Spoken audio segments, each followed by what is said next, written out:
আসসালামু আলাইকুম গাইস। আজকে গেছিলাম নদীতে গোসল করতে। এটা হচ্ছে কীর্তনখোলা নদী।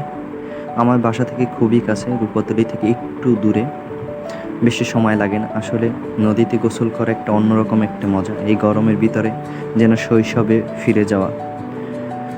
আমাদের আশেপাশে আসলে অনেকগুলোই নদী আছে, কীর্তনখোলাটাই সব থেকে কাছে। এখানে প্রায় যাওয়া পড়ে গোসল করতে।